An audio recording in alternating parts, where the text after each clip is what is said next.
ಏಲಕ್ಕಿ, 15 ಗ್ರಾಮ್ ಚಕ್ರದ ಮೊಗ್ಗು, 10 ಗ್ರಾಮ್ ಅಷ್ಟು ಜಾಕಾಯಿ ಹಾಕ್ಕೊಂಡು ಫ್ರೈ ಮಾಡ್ಕೊಂಡಿದ್ದೀನಿ. ಒಳ್ಳೆ ಘಮ ಬರ್ತಾ ಇದೆ.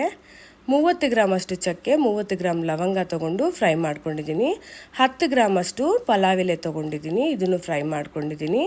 10 ಗ್ರಾಮ್ ಜಾಪತ್ರೆ, 15 ಗ್ರಾಮ್ ಸೋಂಪು, 15 ಗ್ರಾಮ್ ಮೆಣಸು ಫ್ರೈ ಮಾಡ್ಕೊಂಡಿದ್ದೀನಿ. ಈಗ ಇದೆಲ್ಲ ತಣ್ಣಗಾಗೋದಕ್ಕೆ ಒಂದು 10 ನಿಮಿಷ ಬಿಡ್ತೀನಿ. ಈಗ ಇದೆಲ್ಲ ತಣ್ಣಗಾಗಿದೆ. ಮಿಕ್ಸಿ ಜಾರ್ಗೆ ಹಾಕ್ಕೊಂಡು powder ಮಾಡ್ಕೊತಿದ್ದೀನಿ. Home made garam masala ಮನೇಲೇ ಮಾಡ್ಕೊಳ್ಳೋದ್ರಿಂದ ತುಂಬ ಚೆನ್ನಾಗಿರುತ್ತೆ, ಅಡುಗೆ ಕೂಡ ತುಂಬ ರುಚಿಯಾಗಿರುತ್ತೆ. ಹೋಮ್ ಮೇಡ್ ಗರಂ ಮಸಾಲ ರೆಡಿಯಾಗಿದೆ. ತುಂಬಾ ಒಳ್ಳೆ ಘಮ ಬರ್ತಾಯಿದೆ.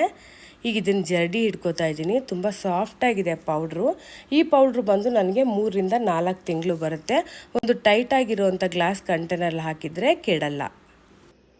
ಗರಂ ಮಸಾಲ ಅಂತೂ ಸೂಪರಾಗಿ ಆಗಿದೆ. ಖಂಡಿತ ನೀವು ಒಂದ್ಸಾರಿ ಟ್ರೈ ಮಾಡಿ. ವಿಡಿಯೋ ಇಷ್ಟ ಆಗಿದ್ರೆ ಲೈಕ್ ಮಾಡಿ, ಕಮೆಂಟ್ ಮಾಡಿ, ನಿಮ್ಮ ಅಭಿಪ್ರಾಯ ತಿಳಿಸಿ.